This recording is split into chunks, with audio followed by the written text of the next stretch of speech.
Assalamualaikum warahmatullahi wabarakatuh. Salam sejahtera bagi kita semua. Perkenalkan, saya Dr. Yurike, salah satu dosen dari program studi pengelolaan sumber daya alam Fakultas Pertanian Universitas Bengkulu. Perkenalkan, saya kali ini untuk menjelaskan mata kuliah yang saya ampu, yaitu mata kuliah pengelolaan sumber daya alam dan lingkungan. Video ini dibuat dengan tujuan untuk memenuhi salah satu persyaratan sertifikasi dosen, yaitu pernyataan diri dosen dalam unjuk kerja Tridharma Perguruan Tinggi atau VDD UKTPT, khususnya di aspek pengajaran. Dan saya akan memulai untuk menjelaskan deskripsi dan informasi umum dari mata kuliah pengelolaan sumber daya alam dan lingkungan. Mata kuliah ini merupakan mata kuliah wajib bagi mahasiswa semester 1 pada program studi pengelolaan sumber daya alam. Mata kuliah ini memiliki bobot sebesar 2 SKS teori dan 1 SKS praktikum selama 1 semester ke depan. Adapun bahasa pengantar yang digunakan pada mata kuliah ini adalah bahasa Indonesia. Deskripsi singkat dari mata kuliah ini yaitu mata kuliah ini akan membahas tentang prinsip pengelolaan sumber daya alam secara berkelanjutan dan pengelolaan lingkungan. Mahasiswa akan dikenalkan dengan berbagai macam sumber daya alam yang termasuk terbarukan dan sumber daya alam tidak terbarukan. Bahasan juga mencakup bagaimana mengelola sumber daya alam mempengaruhi kehidupan sekarang dan generasi yang akan datang. Bahasan juga mencakup prinsip-prinsip interaksi manusia dengan landscape yang berkelanjutan dengan tetap mempertimbangkan proses ekologi dan sosial dengan pendekatan yang multisektor. Capaian pembelajaran atau CPL program studi pengelolaan sumber daya alam yang dibebankan pada mata kuliah ini adalah: yang pertama, menguasai konsep dan prinsip interaksi biofisik, sosial, ekonomi, budaya, serta keharmonisan dan keadilan dalam pengelolaan sumber daya alam dan lingkungan. Selanjutnya, menguasai konsep hubungan antara pengelolaan sumber daya alam dan lingkungan dalam pembangunan berkelanjutan. Lalu juga mampu menguasai, mengembangkan pemikiran logis, kritis, sistematis, dan kreatif melalui penelitian ilmiah dalam bidang pengelolaan sumber daya alam dan lingkungan dengan tetap memperhatikan dan menerapkan nilai kemanusiaan, menyusun konsepsi ilmiah dan hasil kajian berdasarkan kaidah, tata cara, dan etika ilmiah. Selanjutnya, mampu mengembangkan dan mengidentifikasi bidang keilmuan yang menjadi objek penelitiannya dan memposisikan ke dalam suatu peta penelitian yang dikembangkan melalui pendekatan yang interdisiplin, multidisiplin, dan juga transdisiplin. Selanjutnya, mampu menguasai, mengembangkan metode penelitian dan mampu melakukan penelitian melalui pendekatan yang multidisiplin dan penyajian data serta evaluasi dan pemecahan yang komprehensif terkait dengan konservasi pengelolaan sumber daya alam. Yang terakhir, mampu menguasai, mengembangkan, dan juga menyusun rencana pengelolaan, pemanfaatan, pemantauan, serta kebijakan terkait dengan sumber daya alam dan lingkungan. Untuk capaian pembelajaran mata kuliah atau CPMK pada akhir perkuliahan ini adalah mahasiswa mampu memahami, merencanakan, dan mengembangkan ilmu dan pengetahuan pengelolaan sumber daya alam secara interdisiplin melalui pendekatan ekosistem. Adapun sub CPMK yang saya sampaikan pada video ini adalah mahasiswa mampu menjelaskan prinsip common resources dan keberlanjutan institusi serta mengembangkan local wisdom dalam pengelolaan sumber daya alam. Sistem pembelajaran pada mata kuliah pengelolaan sumber daya alam dan lingkungan ini dilaksanakan secara sinkronus, dilakukan dengan tatap muka di ruang kelas maupun menggunakan Zoom meeting. Sedangkan pelaksanaan kuliah secara asinkronus dilakukan melalui WhatsApp group atau forum diskusi di LMS Undip untuk memfasilitasi mahasiswa dalam berdiskusi perihal mata kuliah pengelolaan sumber daya alam dan lingkungan, dan juga diskusi mengenai penugasan secara mandiri maupun secara kelompok. Pengajaran yang saya lakukan pada video ini yaitu secara tatap muka dengan menggunakan metode pembelajaran aktif yang mengutamakan peran dan keaktifan mahasiswa dalam proses pembelajarannya, yaitu pembelajaran kolaboratif diskusi kelompok dan juga penugasan berupa studi kasus. Nah, mata kuliah pengelolaan sumber daya alam dan lingkungan ini dilakukan selama kurang lebih 16 kali pertemuan, dan untuk evaluasi dari hasil pembelajaran mata kuliah pengelolaan sumber daya alam dan lingkungan ini didapatkan dari kuis interaktif, penugasan diskusi kelompok dan keaktifannya, dan juga kehadiran mahasiswa, lalu ujian tengah semester dan ujian akhir semester. Demikian informasi yang bisa saya sampaikan mengenai mata kuliah pengelolaan sumber daya alam dan lingkungan. Berikut merupakan video dari proses pembelajaran yang saya laksanakan secara tatap muka di ruang kelas. Selamat menyaksikan. Assalamualaikum warahmatullahi wabarakatuh. Waalaikumsalam warahmatullahi wabarakatuh.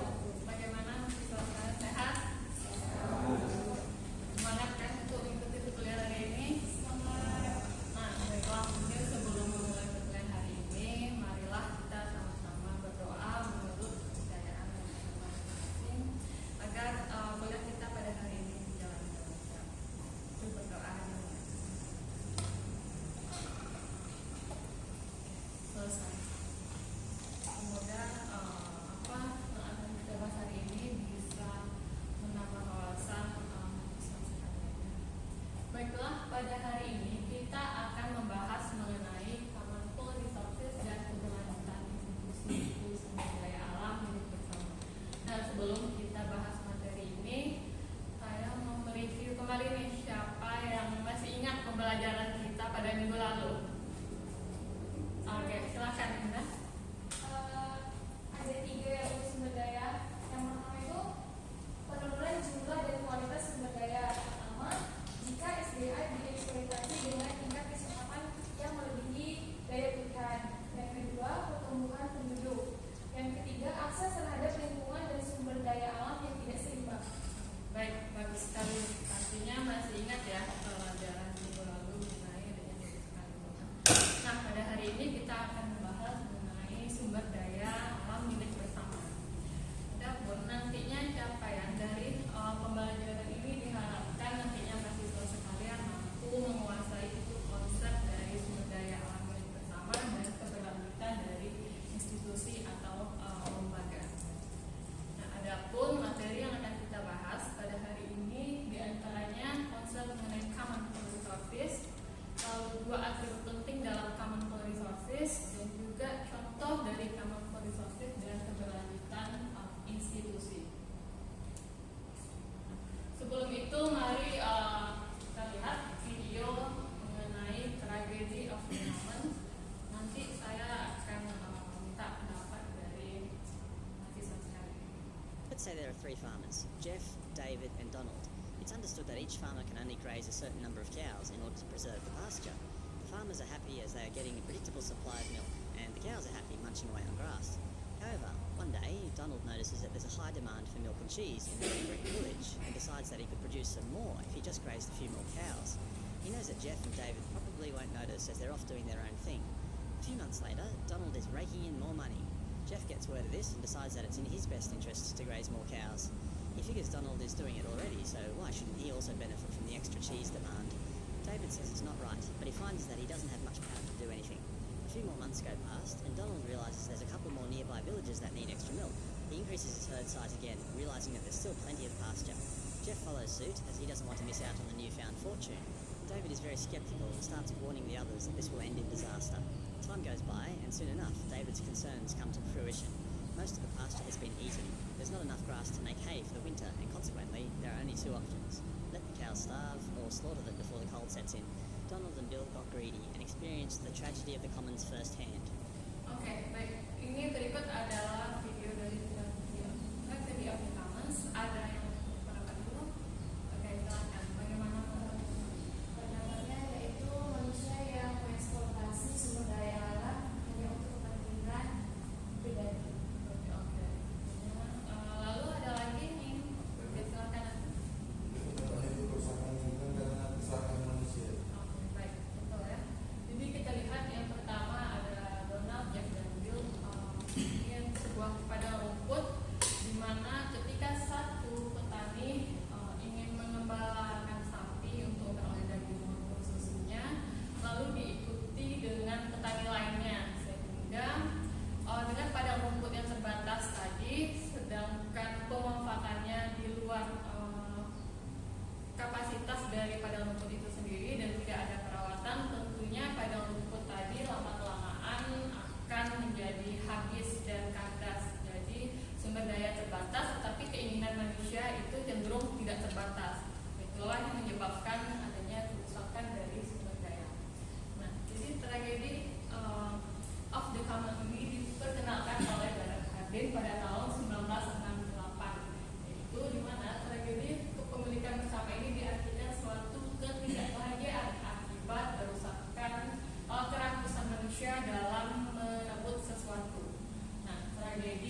bagian atas cenderung memanfaatkan air yang lebih banyak, dan bisa jadi nantinya petani yang semakin ke ujung malah tidak mendapatkan air.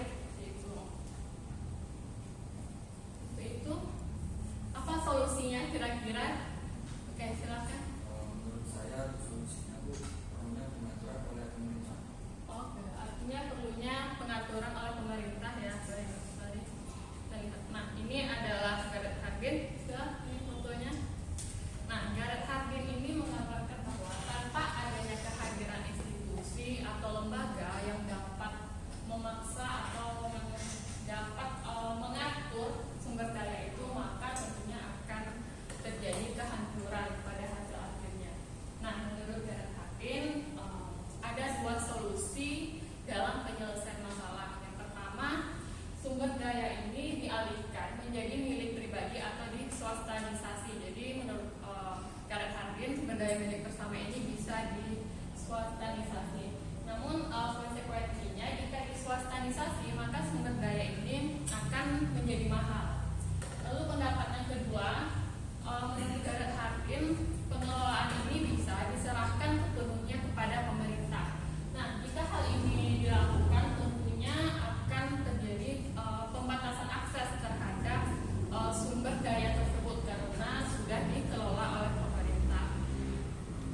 Nah, lalu apakah itu efektif menurut pendapat Gareth Hardin tadi? Ternyata sayangnya walaupun telah diadopsi di banyak tempat pendapat dari Gareth Hardin tersebut, namun ternyata pilihan tersebut juga tidak sepenuhnya mampu menjadi jalan keluar yang efektif. Karena kita lihat masih banyak krisis sumber daya yang terjadi baik di tingkat lokal maupun di tingkat global. Juga terjadi deforestasi dan berbagai bentuk konflik sumber daya alam terus terjadi. Nah, menurut Gareth Hardin, sumber daya ini yang dikelola oleh pemerintah seringkali mengalami kegagalan disebabkan karena pemerintah seringkali membuat kebijakan ini mengabaikan masyarakat lokal di sekitar, seperti adanya hak wilayah dan hak pribadi yang seringkali diambil alih oleh pemerintah, dan ini juga cenderung menyebabkan konflik sumber daya alam. Lalu yang kedua, seringkali terjadi kegagalan itu karena sumber daya yang dimiliki oleh pemerintah ini tidak diimbangi oleh kemampuan serta kapasitas pemerintah sebagai pengelola dan pemanfaatan sumber dayanya. Seringkali program-program yang diadakan oleh pemerintah hanya semangat di awal aja, tanpa lalu lama-kelamaan pengawasannya kurang, dan jadi program dalam pemanfaatan sumber daya ini tidak berjalan dengan baik, jadi tidak berkelanjutan. Nah, berikutnya ini adalah Elinor Ostrom. Ini wanita pertama peraih Nobel dalam ilmu ekonomi. Ostrom telah melakukan berbagai penelitian di berbagai negara, dan dari hasil penelitiannya dia mengidentifikasi ada 8 prinsip desain yang menjadi syarat untuk pengelolaan sumber daya milik bersama agar lebih berkelanjutan. Yang pertama, prinsip pertama yaitu perlunya kejelasan batasan atau definisi dari sumber daya tersebut. Jadi sumber daya yang ada itu harus jelas batas pemanfaatannya itu seperti apa. Lalu yang kedua, prinsip kedua yaitu keterlibatan dan partisipasi. Artinya perlunya keterlibatan dari masyarakat lokal dan partisipasi masyarakat dalam program-program dalam pemanfaatan sumber daya tersebut, baik itu mulai dari merumuskan, lalu pemanfaatan sampai pengawasan kegiatan dalam pemanfaatan sumber daya alam tersebut. Itu diiringi dengan desentralisasi dan juga mekanisme penyesuaian. Nah, program-program yang ada tentunya atau pemanfaatan sumber daya alam yang ada itu harus disesuaikan dengan kondisi dan karakteristik masyarakat lokal di mana sumber daya alam tersebut dimanfaatkan. Karena kita tidak dapat menjalankan satu program yang sama di semua tempat, karena karakteristik masyarakatnya juga berbeda dan karakteristik dari sumber daya alamnya juga berbeda antara satu daerah dan daerah lainnya. Lalu prinsip yang kelima yaitu penguatan Nah, penguatan pihak berkepentingan ini dalam artian bahwa masyarakat lokal itu harus merasa memiliki kepentingan dalam sumber daya alam tersebut sehingga dia dapat menjaga sumber daya alam tersebut gitu. Jadi diharapkan masyarakat itu merasa memiliki gitu dalam sumber daya alam tersebut. Lalu yang berikutnya pengawasan sosial. Jadi harus diawasi secara bersama-sama pemanfaatan dari sumber daya alam yang ada. Jadi jika ada yang melanggar, tentunya ada sanksi-sanksi sosial yang diberikan terhadap pelanggaran tersebut. Lalu yang ketujuh yaitu hukum berbasis kebijakan. Nah, prinsip yang ketujuh ini diartikan bahwa kebijakan-kebijakan yang dibuat oleh pemerintah itu seharusnya memperhitungkan misalnya hukum-hukum adat yang ada di daerah tersebut, sehingga kebijakan dan hukum adat yang ada antara pusat dan pemerintah masyarakat lokal itu tidak tumpang tindih, jadi mereka bisa sejalan. Lalu tentunya kombinasi antara peraturan pusat dan otonomi lokal. Lebih lanjutnya ini contoh pemanfaatan sumber daya hutan di masyarakat Peninggahan Danau Singkarak. Nah, kalau dilihat ini sumber daya hutan ini mereka mengembangkan nilai-nilai lokal yang berkembang dalam masyarakat Nagari Peninggahan di sekitar Danau Singkarak dalam menjaga hutan. Jadi mereka membagi hutan itu ada Rimultuo dan ada namanya Rimultuo ini adanya namanya hutan larangan. Nah, ini tadilah hutan larangan itu artinya ada batasan mana hutan yang dapat dimanfaatkan dan mana hutan yang memang tidak boleh dimanfaatkan sama sekali karena fungsinya untuk misalnya untuk konservasi dan untuk sumber daya air, menjaga sumber daya air sekitar. Jadi dibutuhkanlah hutan larangan kan. Dan dengan adanya aturan tersebut masyarakat mengikuti aturan tersebut, tentunya sumber daya ini tetap lestari. Karena jika tidak ada misalnya hutan larangan tadi dan masyarakat semaunya merambah hutan, tentu juga akibatnya mereka kekurangan air karena tidak ada pohon. Jadi ini salah satu contoh pembagian hutan di Nagari Peninggahan, dan mungkin banyak contoh-contoh lainnya di sekitar kita di mana nilai-nilai lokal yang ada itu secara tidak langsung juga ikut menjaga sumber daya alam yang ada. Nah, sampai sejauh ini paham? Ada yang ditanya? Nah, baik. Jadi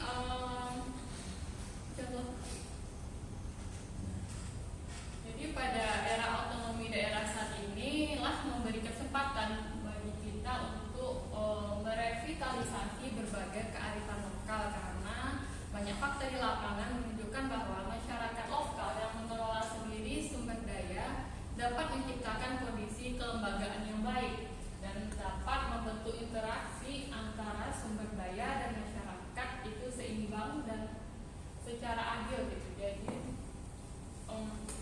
perlu untuk mempertimbangkan nilai-nilai lokal dalam pemanfaatan sumber daya alam.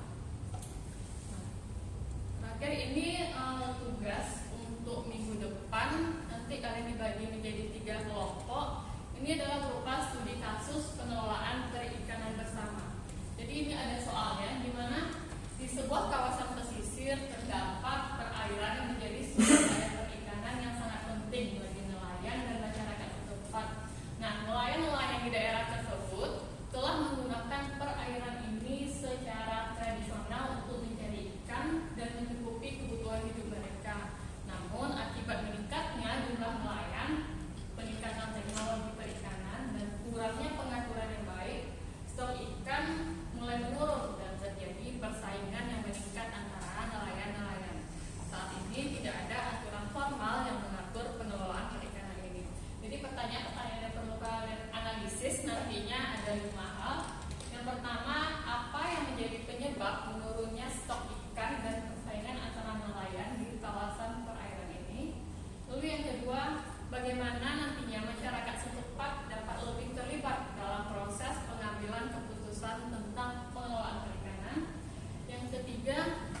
bagaimana dapat